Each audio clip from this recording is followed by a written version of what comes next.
Hello everybody, welcome to the Proudly Norfolk Christmas Festival.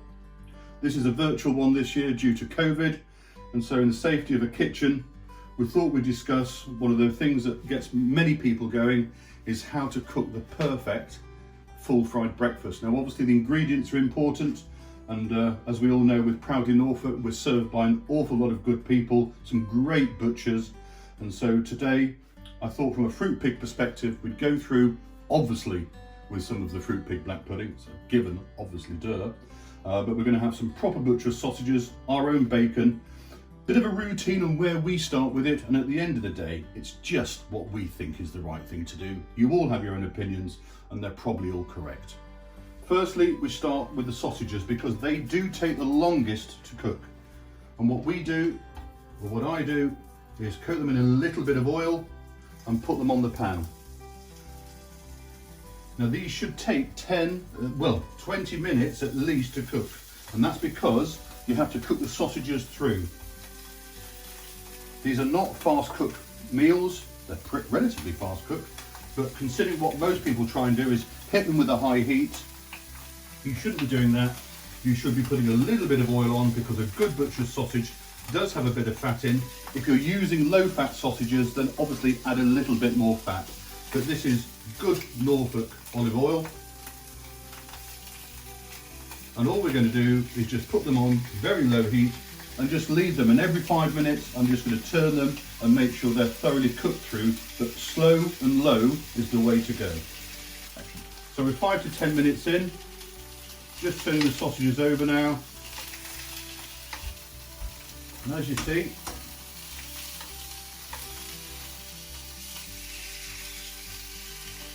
they're starting to colour up nicely on one side, but it is taking its time.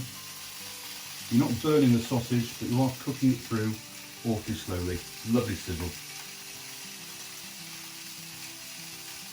Right, next up, I always do the tomatoes. Gotta have tomatoes on a full fry, but proper tomatoes. Doesn't matter how you have them, but as long as they're nicely roasted. I don't really mind the green, but apparently some of you do, so I'll take them out.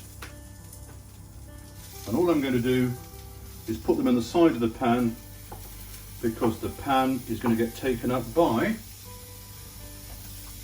our bacon. Tomatoes cook down beautifully, so don't underdo it. You've got to have lots of lovely tomatoes. The sausage fat is already in there, and now it's got to be smoked bacon for us, and our cold smoked streaky is exactly what we need. Slightly thick cut, all dry cured, cold smoked over oak, and I haven't got much space, but I'll put another one in there, and I'll let the fat from the sausages and the bacon cook the tomatoes.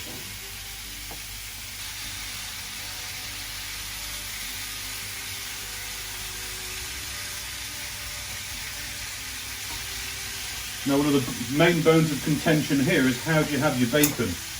Oh, those damn things. Okay, keep going off. Oh, we'll leave it. Now bacon should not be flaccid in our eyes. It should be well cooked and crispy, and definitely have crispy fat on the outside. So that's what we're going to do. Let's allow the tomatoes to cook as well. But no to flaccid bacon. Should be illegal.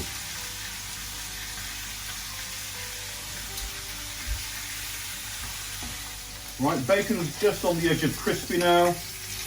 Getting it together. I've got the oven preheated. That's where the sausages currently are. And so the bacon's going to join it in a minute. And then I'm just going to finish the toms off in the extra fat brought off by the bacon.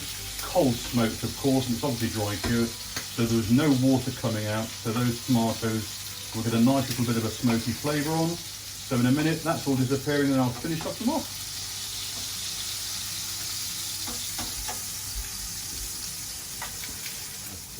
Right, tomatoes are just about done. They'll finish off in the warming oven, but I'll get those into the pan.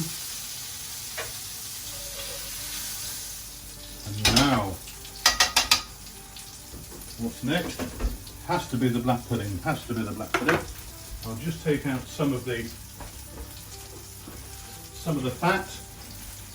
Now then, as you all well know, as most of you should know, we make our black pudding with fresh blood. We're the only commercial people around now in the country that you can regularly get national deliveries of fresh blood black pudding. It is so rare, our fresh blood beauty, that most black pudding lovers in the last 20 years, if they've not tried ours, they've not had a fresh blood black pudding. The difference, well, I bought a commercial one here that's nationally available. These are quite rubbery, they're obviously well manufactured with lots of emulsifiers to keep it going. But it's very low fat because fat actually costs money. Ours is a traditional black pudding of around 20% fat. So that's what a black pudding should have. Everything in moderation, of course. But so that's the commercial stuff. We don't have that. It's dried blood powder, imported dried blood powder. Ours is primarily Norfolk based. We get some of the fats from outside Norfolk because we do go through a lot of it. But as some of you know, we're qualified slaughtermen and we work in a local slaughterhouse and we collect it ourselves. I don't think I'll say any more on that. Right then, black pudding. How would you cook black pudding? A little bit of fat in the pan. Ours is slightly bluing now, so I'll pull that off and basically just put it in there and get it to go crispy. All we're looking for is it to crisp on the outside, warm through to 75 degrees in the middle, and then you have a perfect black pudding. Unlike the commercial ones without the emulsifiers, ours can crumble a little bit every now and again, but people don't seem to mind that. But at the end of the day, if you're wanting authentic, real black pudding, and let's be brutally honest, 60% of you don't, because 60% of you don't like black pudding at all, but those 40% that do absolutely adore black pudding, and thank God, quite a lot of you like ours. So here we are a few minutes in. That's what we should be looking for. Caramelizing, getting quite crosly as I call it. It's beautiful. So that's the undercooked side. Flip them over, a couple of minutes, and they are going to be lovely. Look at that. Okay, well I've cleaned the pan this time. Obviously I did one pan cooking initially and I'm very happy with it all being quite dirty. But apparently a lot of people like their eggs clean. Got to be really fried eggs, hasn't it? So some nice hot fat. Nice free-range egg. Unbelievably free-range egg. And there we go.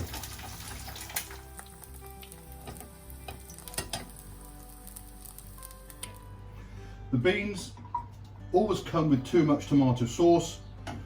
So any bean aficionado will tell you, drain a few of the bits off and then cook your beans right at the end while everything else is warming and get them warmed through. So we're plating up now. For those of you that are expert in full fries, you know that you can't have your beans touching your eggs apparently. So what we're going to do is we're going to put the egg on this side and the beans on the other. I don't know where the law came from, but there's some very passionate people out there. So we'll have a sausage barrier, and there's the beans. Turn the heat off, and obviously we've got to have, strange enough, we're going to put that right at the top.